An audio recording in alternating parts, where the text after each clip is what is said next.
Commander Thelvis stood in the observation deck of Vernon Prime's military academy. His silver skin reflected the light from the three suns. Outside, he was a Vanni, a species known across the galaxy for their warrior tradition. His people had fought in wars for thousands of years. They understood honor, they understood courage, or so he thought. Below him, a new class of officers trained in the simulation rooms. Among them were humans, small creatures from a planet called Earth. They had joined the Galactic Coalition only 2 cycles ago. The Elvis watched them with doubt in his eyes. They are so weak, he said to his second officer, a fellow Varani named Kresh. Look at them. No natural armor, no enhanced strength. Their bones break easily. Cash nodded. The council questions why we accepted them into the coalition at all. Delvis crossed his arms. In his culture, courage was simple to measure. A warrior proved themselves in ritual combat. They faced their enemy with honor. They followed the ancient codes. There were rules, there was structure. This made sense to him. A human officer walked past them in the corridor. He was shorter than Thelvis by 2 full heads. His name badge read Jiho. The human nodded politely and continued on his way. Did you hear about the simulation yesterday? Krez asked. That human Jiho. He failed the Kathon scenario. Thelvis remembered the Keelthon scenario well. It was a test of tactical thinking. Commander had to choose between saving civilian ships or winning a battle. The correct answer, according to Veroni doctrine, was clear: sacrifice the civilians, win the war. War required hard choices. What did he do? Thelvis asked. He refused to leave the civilians behind. He tried to save them all. His fleet was destroyed in the simulation. Total failure. Thelvis shook his head. Too emotional. Humans let their feelings control their decisions. This is why they will never understand real warfare. In the days that followed, Thelvis observed the humans more closely. He wanted to understand what the coalition saw in them. There was a human engineer named Hana who worked in the shipyards. She fixed things in ways that made no sense to him. She ignored the proper procedures. She created solutions that were not in the manuals. When questioned, she just smiled and said, "It works, doesn't it?" There was also a young medic named Taeyang, fresh from Earth's medical academy. He spent hours with wounded soldiers, talking to them, comforting them. Varani medics did their job and moved on. Emotions had no place in medicine, but Tiang seemed to think differently. Telvas reviewed the human military records. Their battles were strange, unorthodox. They won fights they should have lost. They survived situations that should have killed them. But he could not see the pattern. To him it looked like luck, random chaos. One evening, Thelvis attended a formal dinner with coalition officers. Jiho sat across from him. The human ate something called rice with small metal sticks. "Commander Thelvis," Jiho said politely, "I have studied Varani military history. Your people have an impressive record." "Thank you," Thel replied. He decided to be direct. "I heard you failed the Kathon scenario. Why did you not make the logical choice?" Jiho set down his eating sticks. His face became serious. "Because leaving those people to die was not acceptable to me." "But you lost the battle. In real war you would be dead. Your fleet would be destroyed." "Maybe," Jay said, "or maybe I would find another way." The simulation only gives you 2 choices. Real life gives you more options. Thelvis did not Understand, war has rule, strategy has principles. You cannot just ignore them. We don't ignore them, Jiho replied. We just don't let them trap us. My people learned something a long time ago. When you fight for something bigger than yourself, you find strength you didn't know you had before thieves could respond. Alarms began to sound. Throughout the academy, red lights flashed. Officers jumped to their feet. A message appeared on every screen in the room. Emergency alert. A voice announced, the Devourers have breached the outer rim defenses. Multiple colonies under attack. All senior officers report for immediate deployment. The Devourers. Telvis felt his blood run cold. The Devourers were not a species, they were a nightmare. Machines that consumed everything in their path. They learned, they adapted. They never stopped. Every officer in the room rushed toward the door. Felvis noticed that the humans moved just as quickly as everyone else. Their faces showed fear, yes, but they did not freeze, they did not hesitate. In the briefing room, Fleet Admiral Korvath stood before a holographic display. It showed the outer rim, red dots marked Devourer positions. There were so many red dots. The Calro system is under heavy attack. Korvath said that includes the human colony on Cal Ross 3. We are assembling a defense fleet immediately. Commander Thelvis, you will lead battle. Group 7, 3 human ships will be under your command. Thelvis straightened. Understood, Admiral. He looked at the tactical display. Calrose 3 was only 5 years old, a new human settlement. 50,000 humans lived there, farmers, teachers, children, people who knew nothing of war. We need to understand what we face, Jiho said, stepping forward. He brought up more data. Devourers use swarm tactics. They overwhelmed defenses with numbers. Traditional battle formations will not be enough. A Varani admiral spoke up. Then we fight with honor. We face them head on. We do not run. We do not hide. Geo looked like he wanted to say something, but he stayed quiet. Thelvis noticed the humans' hands were clenched into fists. The briefing continued for 2 hours. Battle plans were made. Ships were assigned. Thelvis would command a battle group of 12 vessels. 3 were human ships, the Indomitable, the Defiant, and the Horizon. He had never worked with human crews before. As the officers left the briefing room, Hana approached him. The engineer looked worried. Commander, she said, please listen to our captains when we get there.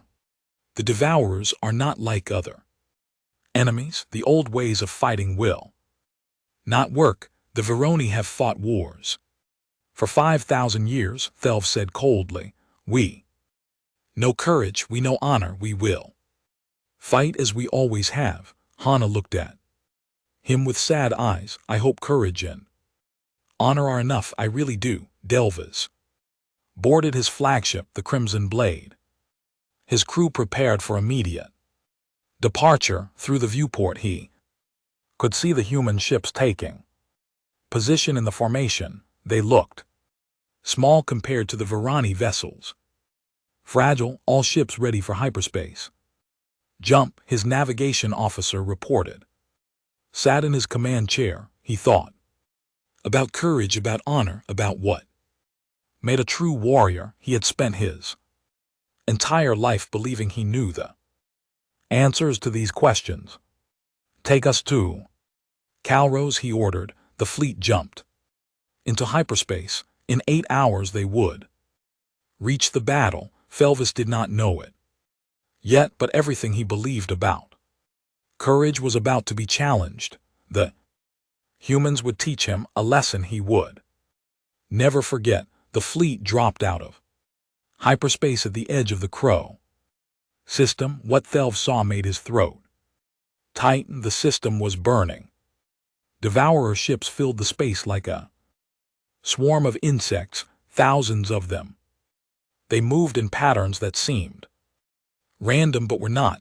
They flowed around the defending coalition vessels like water around rocks. Every few seconds, another defense station exploded in silent fire. All ships battle formation. Kresha Telvis ordered. It was a standard Varani formation. Ships in a straight line, weapons facing forward. It had worked for thousands of years. His fleet moved into position. The three human ships took their places at the left flank. They opened a channel to the Indomitable, the lead human vessel. Captain Suman, maintain formation. We advance on my command. Understood. Commander, the voice was female, calm. Despite the chaos ahead, but sir, I recommend we consider alternative tactics. The Devourers will maintain formation. Captain, we fight with honor. There was a pause. Yes, sir. The Devourers noticed the new fleet. Hundreds of their ships broke away from the colony attack. They rushed toward Thelvis's battle group like a wave of metal death. All ships forward, fire at will. The Varani ships charged. Their massive cannons fired. Devourer ships exploded, but more took their place. Always more, for everyone destroyed. 3 more appeared. Elvis watched his tactical display. The enemy was not fighting back properly. They were not engaging in honorable combat. Instead, they surrounded his ships. They attacked from all sides at once. This was not how battle should work. Sir Devourer's swarm breaking through Sector 3, his weapons. Officer reported, the Valor's flame is taking heavy damage. Tell them to hold position. We do not retreat. But the Devourers kept coming. They did not care about honor or formation. They just attacked, consumed, destroyed. On his display, Thelvis saw the human ships doing something strange. They were not holding formation. The Indomitable moved backward. The Defiant shifted left. The Horizon flew upward in a spiral pattern. Captain Suman returned to formation. Immediately, the Elvis shouted, "Can't do that, Commander. We're drawing their attention away from your damaged ships. Trust us." Trust them. They were breaking every rule of proper warfare. But Thelvis watched what happened next. With surprise, the human ships moved fast, much faster than Varoni vessels. They dodged between Devourer swarms. Their weapons fired in quick bursts, not steady streams. They hit the enemy, then moved before the enemy could hit back. Squadron of human fighters launched from the horizon. The leader's call sign was De Yen. His voice came over the general channel, speaking to his pilots. All right, Wing 7, we're going to punch through their center line. Clear a path for the civilian transports. Civilian transports. Thelvis checked his sensors. Yes, there were 12 transport ships trying to escape from Crow's 3. They were full of human civilians, families, children. Fighter Wing 7, negative on that order. Thelvis commanded, return to defensive positions. The transports are not your priority, Commander. With respect, those people are exactly our priority, Doyen replied. His fighter dove toward the Devourer swarm. His wing followed him. Thelvis wanted to order them back, but he could only watch as the human fighters flew straight into the heaviest enemy fire. They flew in patterns that made no sense. They twisted and turned. Several fighters took damage. One exploded, but they kept going. They drew the Devourers away from the transport. Ships. The transports began to move. Toward the hyperspace jump point, Wing 7, you are critically damaged, Thielva said. Retreat immediately. Negative. Sir, we've got 6 more transports that need cover. Down's fighter was leaking atmosphere. His shields were gone. He should have been dead. Elvis watched as Doyen's fighter took a direct hit. The small ship spun out of control, but instead of ejecting, Doyen aimed his dying fighter at a Devourer command ship. The human vessel crashed into the enemy at full speed. Both exploded in a ball of fire. Doyen one of the other pilots screamed, but the sacrifice worked. The Devourer formation broke apart for just a moment. The transports jumped to hyperspace. 12 ships full of civilians escaped to safety. The felt something strange in his chest. By Varani standards, Doyen had died. Without honor, there was no ritual, no proper duel. He just threw his life away, but somehow it felt wrong to call it meaningless. Commander, the Valor's flame is destroyed, his tactical officer reported. The endless honor is at 40%. Shields, we're losing this battle. Thielvis looked at the display. His tactical officer was right. The traditional formation was failing. The Devourers were too many, too adaptable. Fighting them with honor was not working. Captain Suman, he said slowly. What do you suggest? We need to fall back, sir, not retreat. Reorganize. The Devourers are strongest when we bunch up. We need to spread out, hit them from multiple angles, keep moving. Every part of Thelvs's training screamed that this was wrong. Warriors did not fall back. Warriors stood their ground, but warriors also protected their people. All ships break formation, follow the human vessel's lead. New tactics. His crew looked at him with shock. A Varoni officer actually questioned the order. Sir, this is not do it, Delvis commanded. The fleet scattered. They began to move like the humans did, fast, unpredictable. It felt strange, dishonorable, but it worked. The Devourers could not surround them anymore. On Cal Ross 3, the colony was losing power. The defense systems were failing. More civilian ships tried to launch, but Devourer fighters blocked their path. Commander, multiple civilian vessels are trapped on the surface. Yuna, the human communications officer, reported.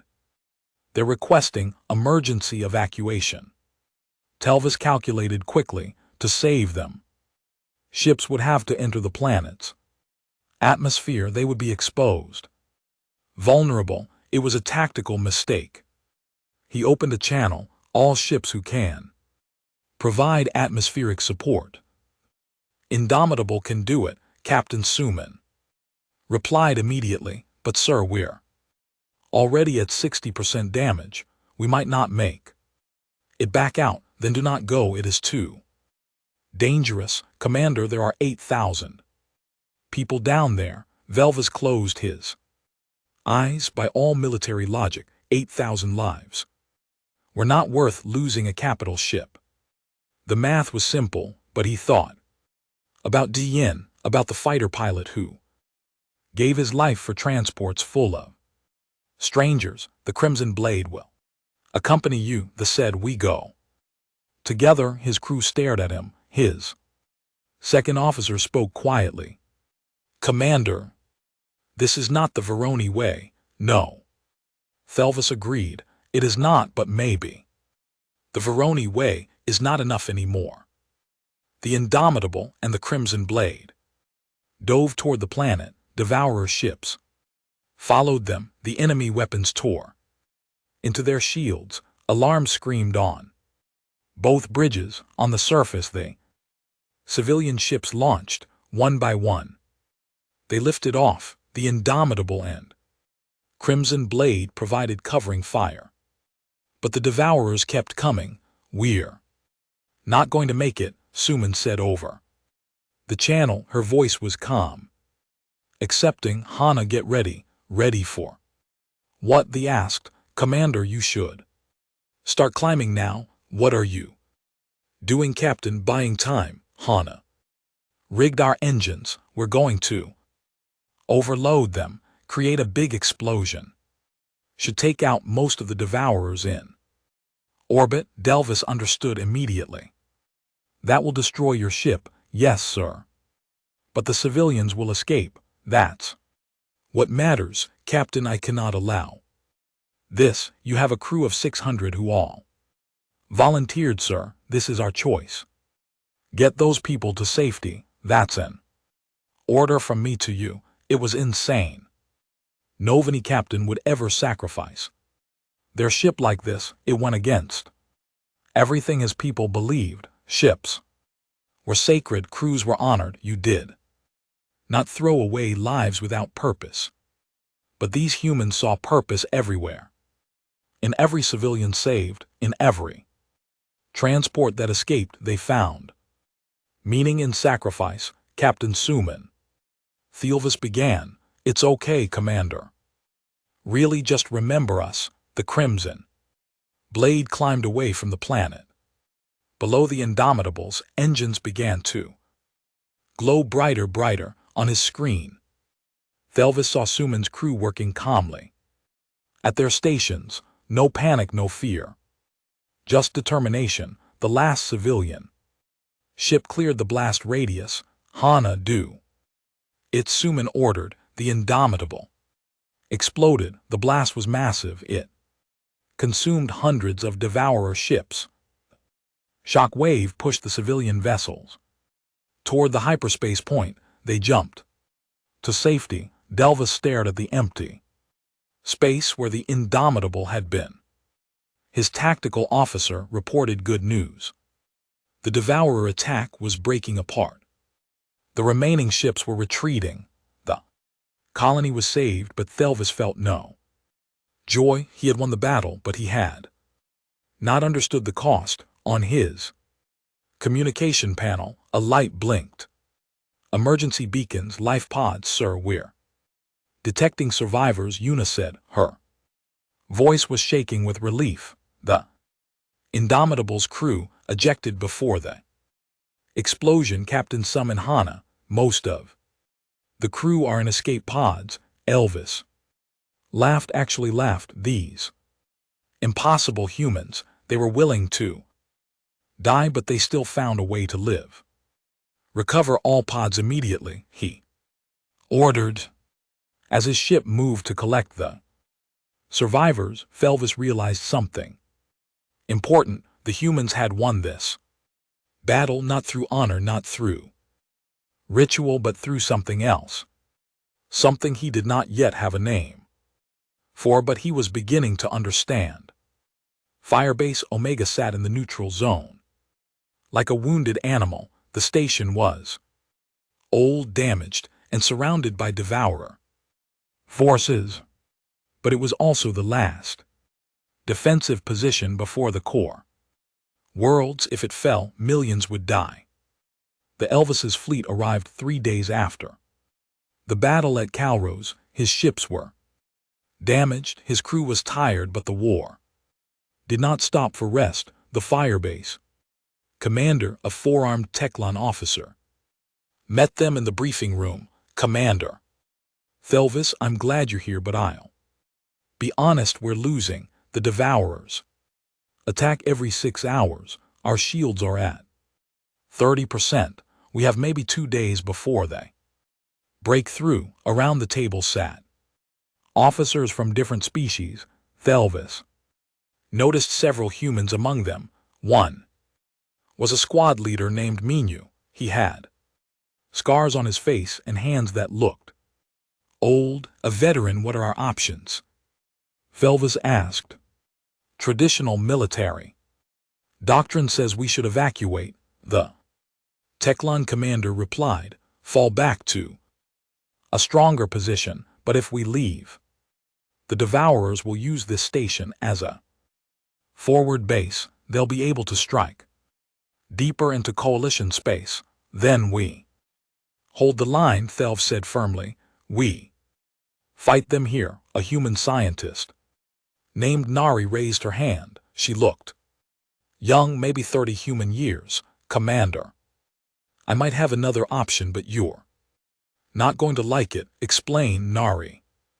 Brought up a holographic image. It showed the inside of a Devourer hive ship. The structure looked organic and mechanical at the same time. In the center was a glowing node. This is a Devourer command node, Nari explained. It coordinates their swarm behavior. If we could insert a virus into this node, we could turn their own ships against each other. The swarm would collapse. Virus, Theelvis leaned forward. How would we deliver it? Mino spoke up. We'd have to go inside their hive ship, get to the node, upload the virus manually, then get out before they realize what happened. The room went silent. Finally, a Varani officer spoke. That's suicide. It's also cowardly. We do not sneak. We do not hide. We face our enemies with honor. Honor won't save the station, Minu said quietly, and being dead is pretty cowardly too, if you ask me.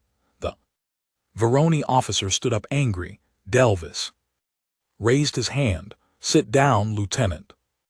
Mino, continue. We have people trained for this kind of work. Infiltration, guerrilla tactics. We can get a small team inside.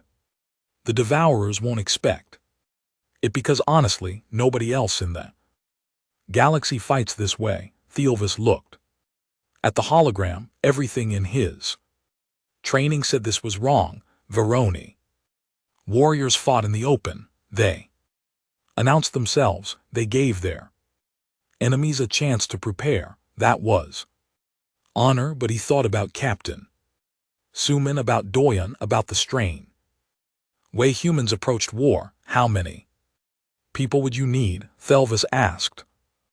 Team of 6, maybe 8 to be safe. And the chance of success. Mino smiled, but it was not a happy smile. Maybe 40%, but that's better than the 0% chance we have if we just wait here for them to overrun us. An older human sat at the back of the room. His name was Hyun. He had not spoken yet, but now he stood up slowly.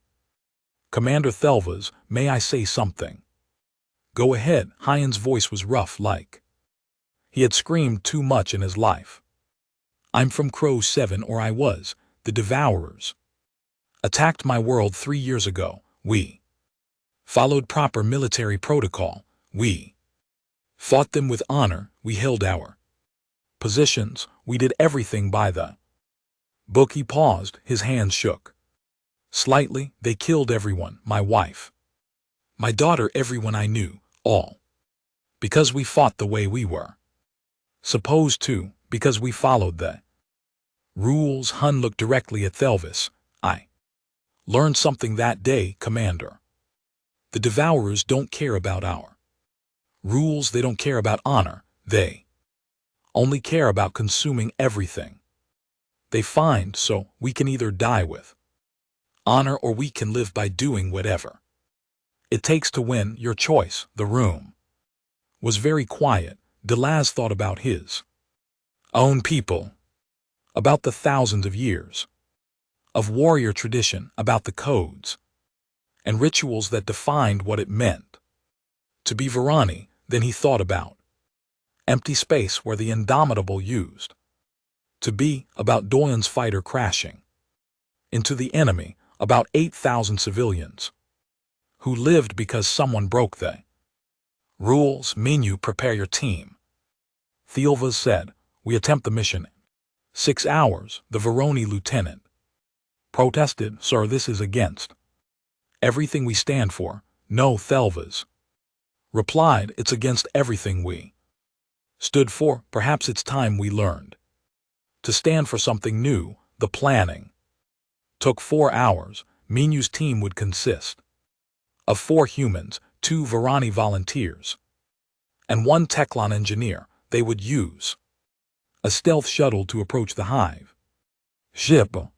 The shuttle would pretend to be debris from a destroyed vessel. Felvis wanted to lead the mission himself, but Minyu argued against it. Commander, you're too important. If you die, the whole defense falls apart. Let us do what we do best. But Thelvis insisted. My people need to see that I am willing to do what I ask of them. I am coming. At the last minute, Taeyang volunteered.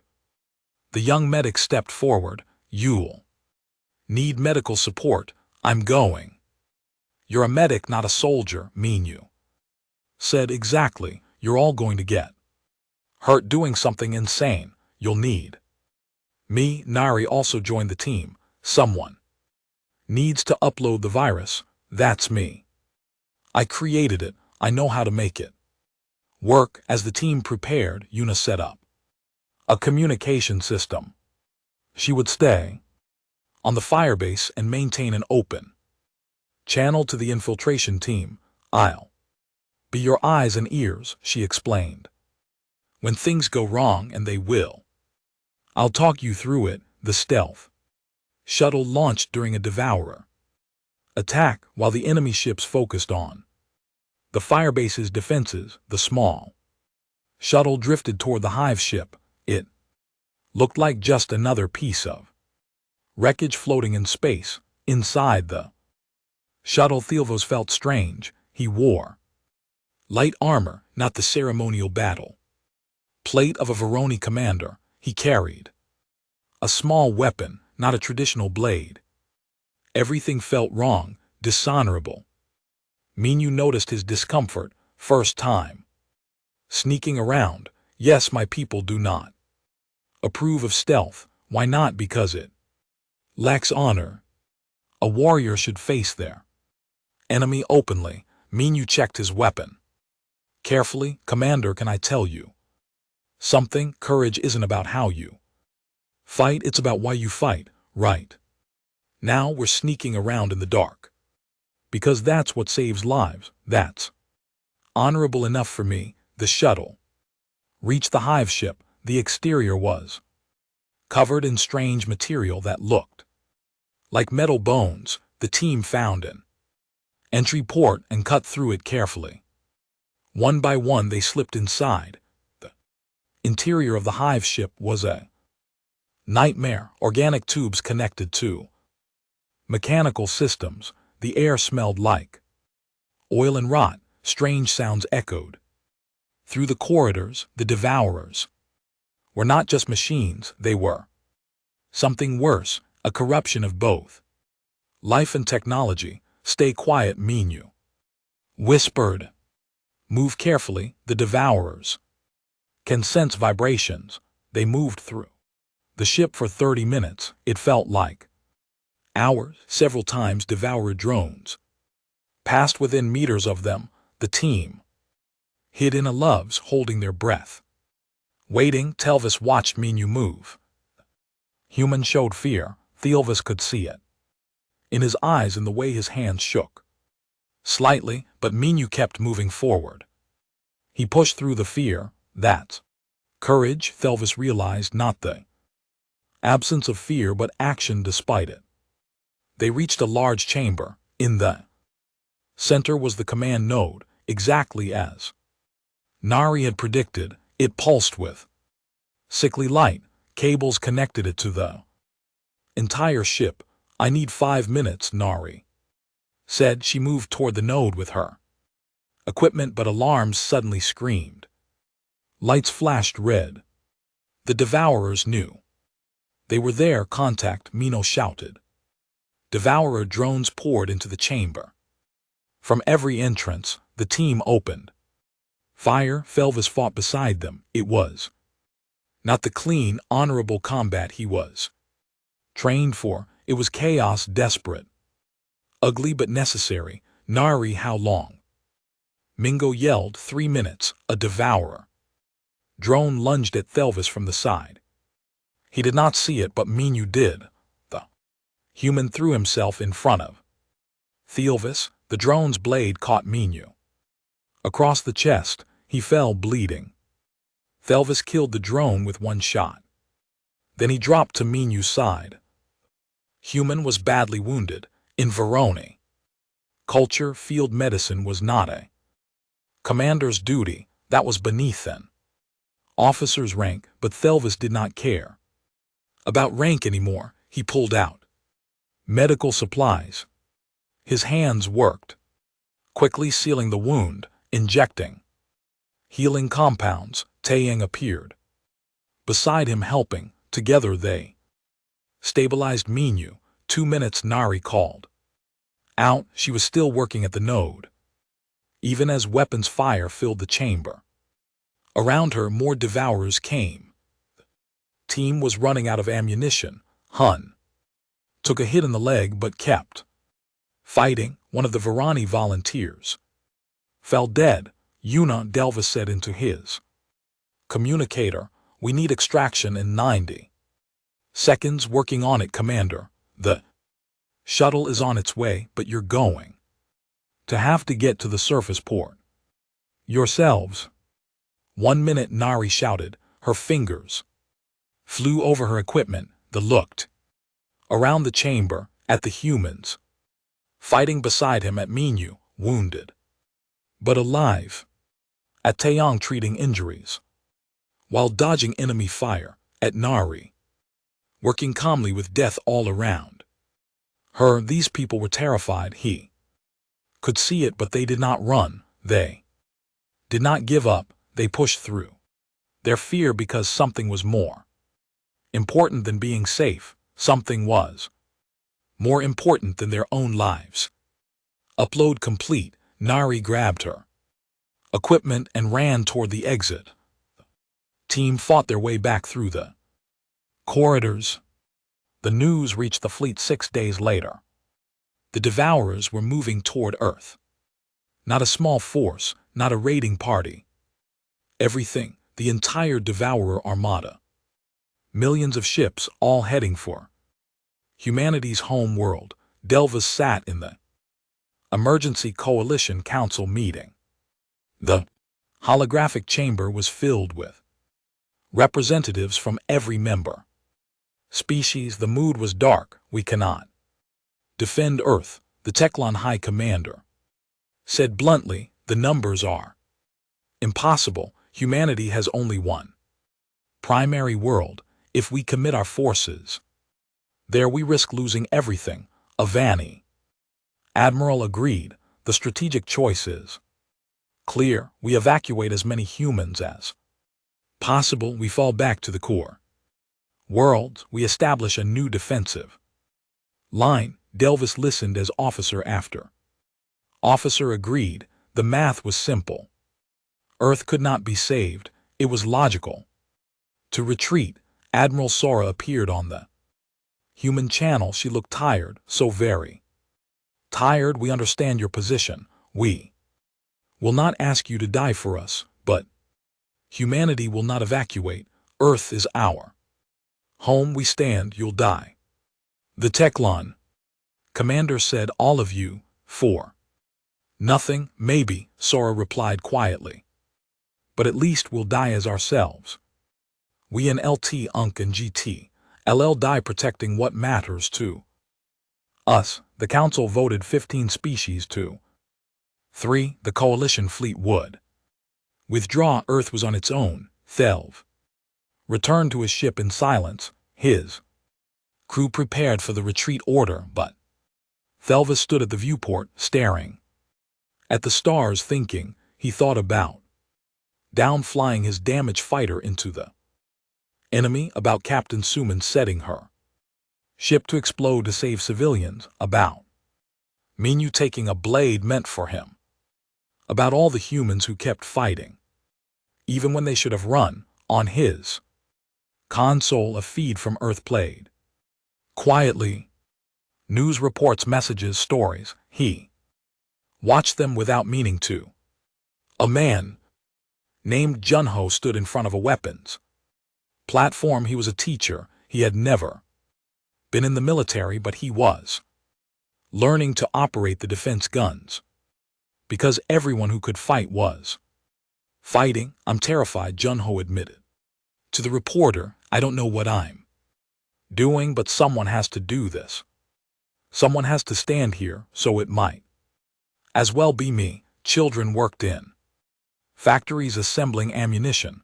Old people reinforced bunkers. Doctors prepared hospitals. Every human was preparing. Every human was ready. Small girl appeared on the screen, maybe 8 years old. Her name was Yunji. She held a handmade sign. We don't need to win, she said to the camera. We just need to stand. We just need to show the universe that some things are worth fighting for, even if we lose. Delvis felt something break inside his chest. This child understood courage better than he did, better than his entire species did. He opened a channel to the Crimson Blade's crew.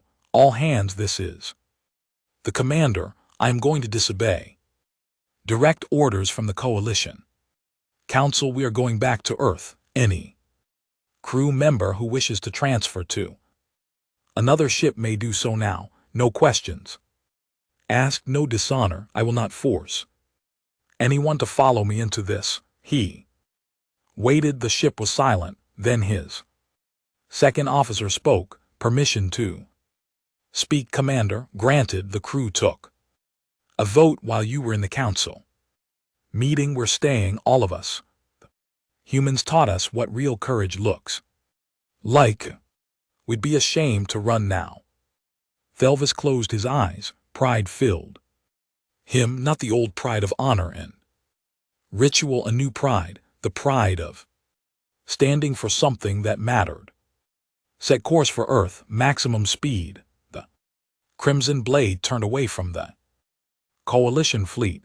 Thelvis sent a message to all Coalition ships. He did not hide what he was doing. This is Commander Thelvis. I am taking my ship to defend Earth, not because of orders, not because of duty, but because I have learned something from humanity. Some things are more important than survival. Some things are worth dying for. If any ship wishes to join me, you are welcome. He did not expect anyone to follow. The council had been clear. Earth was lost, but as his ship jumped to hyperspace, something happened. Other ships followed. First one, then 3. Then dozens, ships from different species, officers who had fought beside humans, crews who had seen what humanity was capable of. By the time Thelvis reached Earth, he had 200 ships with him. Not an army, not enough to win, but enough to stand. Earth's defense fleet was already engaged when Thelvis arrived. The space around the planet was filled with fire and death. Devour ships blotted out the stars. There were so many, too many. All ships. This is Commander Thelvis. We fight beside humanity today. We fight for something bigger than ourselves. We fight because it's right. The human ship saw the reinforcements, their channel filled with voices. Some were crying, some were laughing, all were grateful. Thank you, Admiral Sora said simply. Thank you for coming back. Thank you for teaching us what courage really means. Delvis replied. The battle began. It was brutal, desperate. The Devourers threw everything at the defenders. 4. Every enemy ship destroyed. 5 more appeared. Captain Suman was there. She had survived crows and taken command of a new ship. The Defiance shields are gone.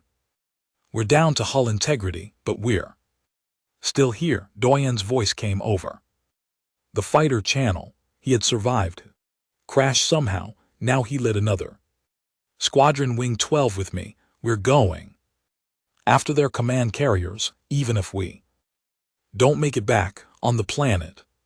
Surface, the Devourers began landing. Ground forces pushed toward cities. Millions of humans prepared to fight in the streets. Delvis watched the tactical display.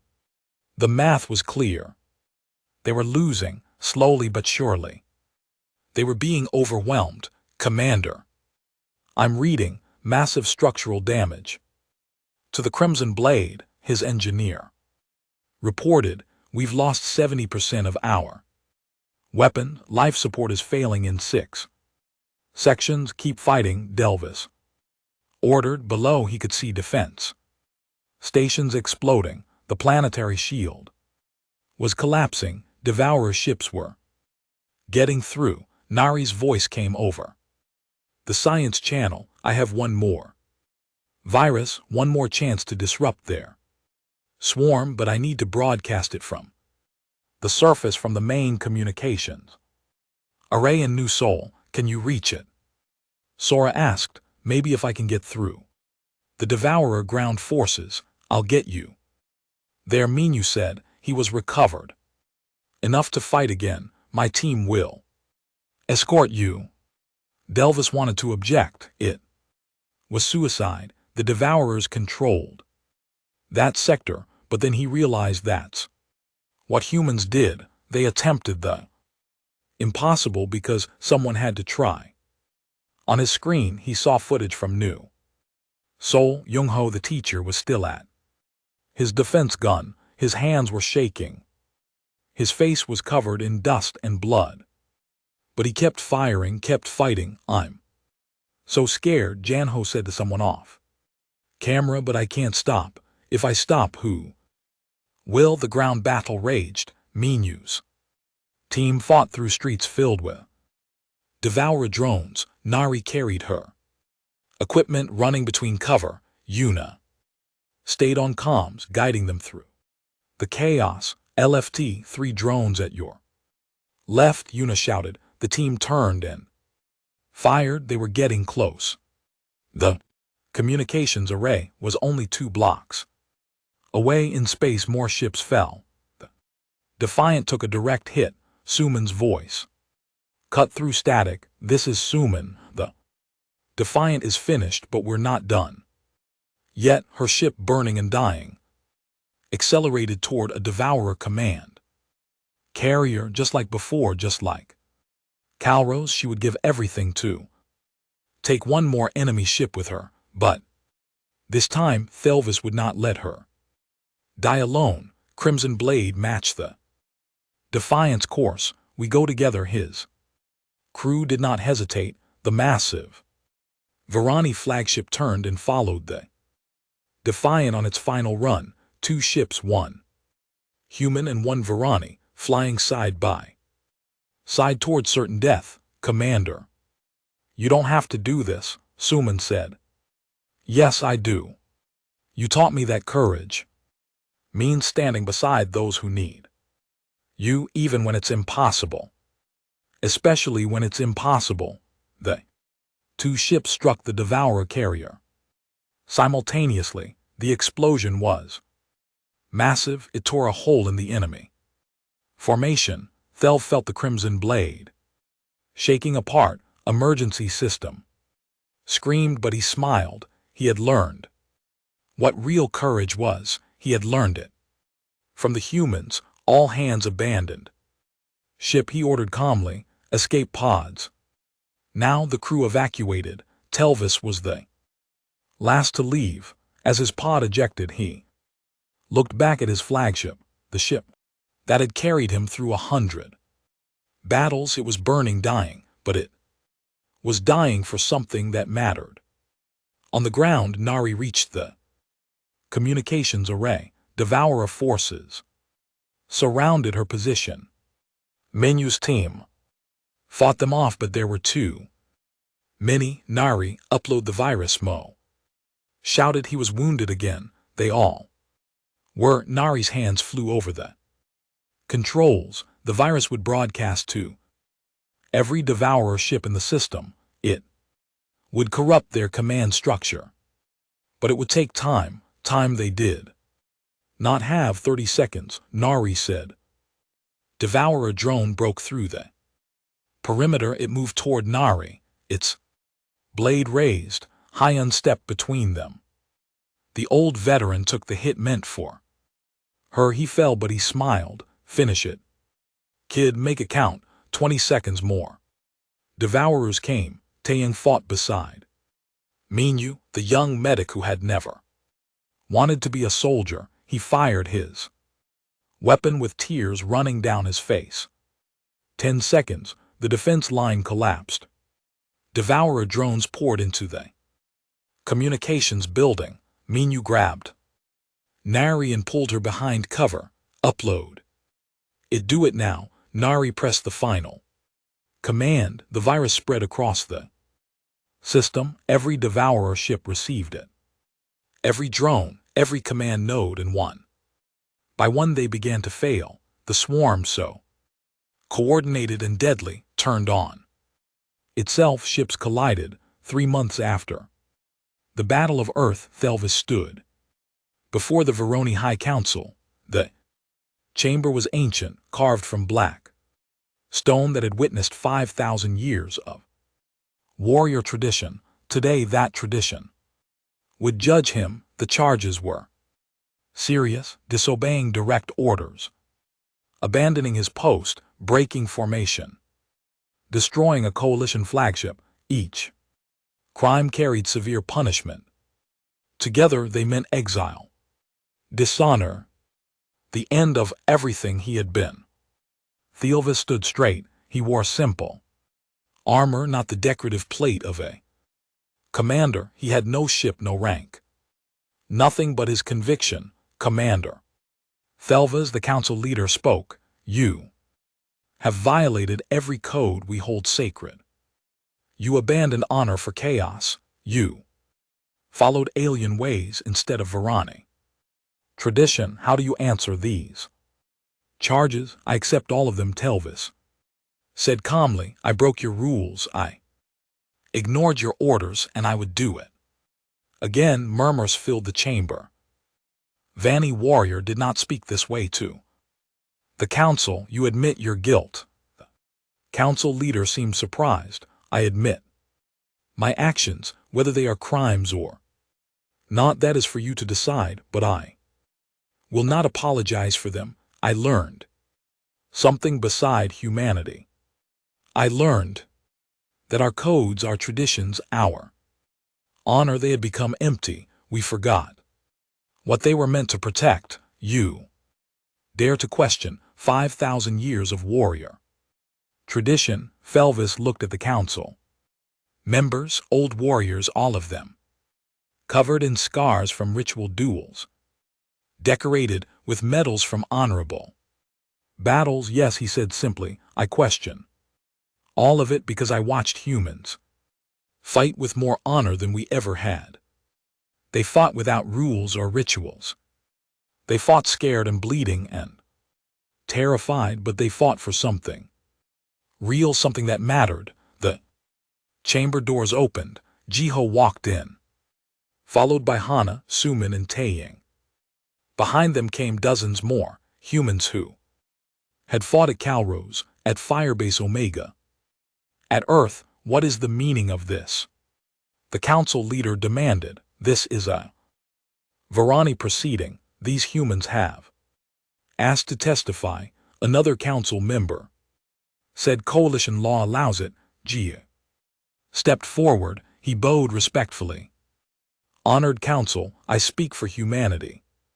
Commander Thelva saved our species, not just at Earth, but in all the battles before. He taught us that honor can change, that courage can grow. Hana spoke next. He fixed what was broken in the coalition. We had forgotten how to adapt, how to change. We were so busy following rules that we forgot why the rules existed. Suman's voice was strong.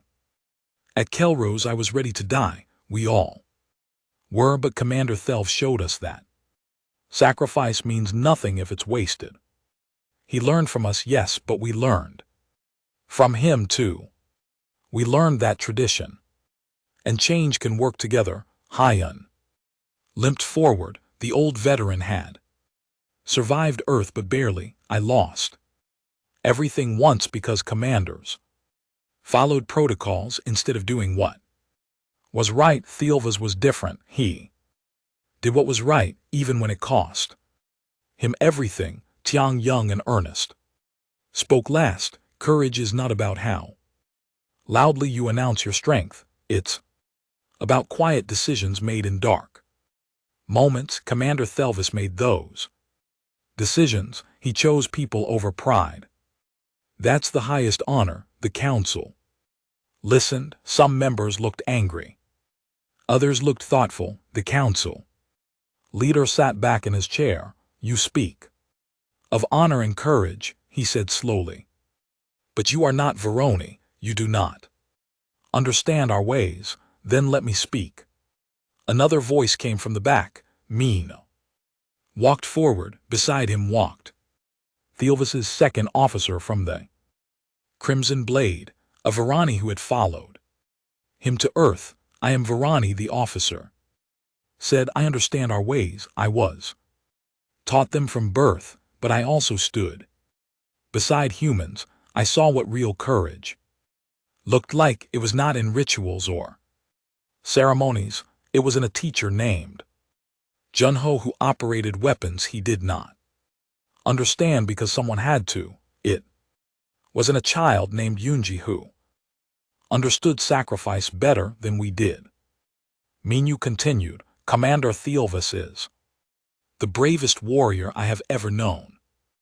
Not because he is fearless, but because he feels fear and acts anyway. Not because he is strong, but because he admits weakness and asks for help. That is courage. That is honor. That is what warriors should aspire to be. Council leader was quiet for a long time. Finally he spoke. This council will deliberate. Commander Thelvis, you will wait outside. As Thelvis turned to leave, something unexpected happened. Every human in the chamber stood. They placed their hands over their hearts. Human salute, a sign of respect. Theelvis returned the gesture. Whatever the council decided, he had already won the only battle that mattered. He waited in the corridor for 3 hours. Jiho sat beside him. What will you do if they exile you? Sho asked. I do not know, but I will not return to the way things were. I cannot unknow what I have learned. Then you'll always have a place with us. Humanity does not forget its friends. The chamber doors opened. Thelv was called back inside. The council leader stood. Commander Thelvas, we have heard testimony from many voices. We have debated your actions. The council is divided. Some call for your execution. Some call for mercy, but we have reached a decision. Theelvis waited. You are stripped of your rank in the Varani military. You are removed from the council records. You will no longer be recognized as a warrior of our people. So this was exile. Thelvas accepted it calmly. It was worth it, but the council leader continued. However, the coalition council has made a request. They wish to form a new organization, a military unit that combines the tactics of different species. Humans call it the Terran Accord. They have requested that you lead this organization. The coalition council asked if you will accept this position. Delva stared. I am exiled from my own people, and you wish me to command. You are exiled from Varoni tradition, the council leader corrected. But perhaps that is what the galaxy needs now. Someone who understands the old ways but embraces the new. Someone who has learned from humanity. The choice is yours. Velv looked at the human standing in the chamber, at Jiho's encouraging smile, at Suman's proud stance, at Minyu's scarred face showing respect. I accept, Velva said. Chamber erupted, some Varani shouted in anger, others in approval, but the decision was made. The walked out of the chamber, no longer a Varani commander, but something else, something new. 6 months later, Thelva stood in a training facility on Earth. Around him, soldiers from a dozen species practiced. Together, Varani warriors trained. Alongside human soldiers, Teclan engineers worked with human scientists. It was chaos, it was messy, it was nothing like traditional military training. It was perfect. Minyu walked up beside him. The squad leader had been promoted. He now helped train the new Terran Accord forces. How does it feel? Minyu asked, being neither Varani nor human, but something in between. Strange, Delvis admitted. I do not fit anywhere anymore. I am too changed for my people, too alien for yours. You fit here, Minyu said, gesturing to the training field, with all of us, the ones who learned that courage comes in many forms. A shuttle landed nearby. Out stepped Nari carrying new equipment. I've developed another virus program. This one should work against Devourer. Remnant forces want to test it, Yuna called from the communications center. Commander, we're getting reports from the Outer Rim. A coalition convoy is under attack. They're requesting assistance. Prepare my ship, Thelvis ordered. He still commanded a vessel. Though it was not Varani, it was something new built by many species. Working together, humans called it the Unity. As he walked toward the ship, he passed through the memorial gardens. Yuna had designed this place. It contained the names of everyone who died, defending Earth, human and alien alike. There was no separation, no hierarchy. Just names, just people who gave everything. Delvis found Hyan's name on the wall, the old veteran who taught him that courage was about fighting for something bigger than yourself. He placed his hand on the engraved letters. I remember, he whispered. We all remember. A small voice spoke behind him. Commander Thelvis. He turned. Yunji stood there, the child from the Earth broadcasts. She was older now, taller. She wore a cadet uniform. She was training to join the Terran Accord. Yes, Yunji, I have a question. In my classes, we learn about different kinds of courage. Fanny courage, human courage, Teclan courage, but what is real courage? What is the true kind? Delvis knelt down to her level. He thought about everything he had learned, every battle, every sacrifice, every lesson. There is no single true courage. He said, my people thought courage was the absence of fear. We thought it was about dying well in ritual combat. We measured it, tested it, made it into rules. What do you think now? Now I think courage is what you do when you are afraid. It is moving forward when everything tells you to run. It is standing beside others even when you could save yourself. It is admitting you were wrong and trying to be better. Anjay thought about this. So courage is different for everyone, yes, but it is also the same, because real courage, true courage, is always about the same thing. It is about caring for something more than you care about yourself. It is about making the hard choice because it is the right choice. That is what humanity taught me. My mother says you were the bravest warrior at the Battle of Earth. The shook his head. No, I was just someone who learned from the bravest warriors. I learned from humans like Dayen, who flew his fighter into the enemy to save strangers.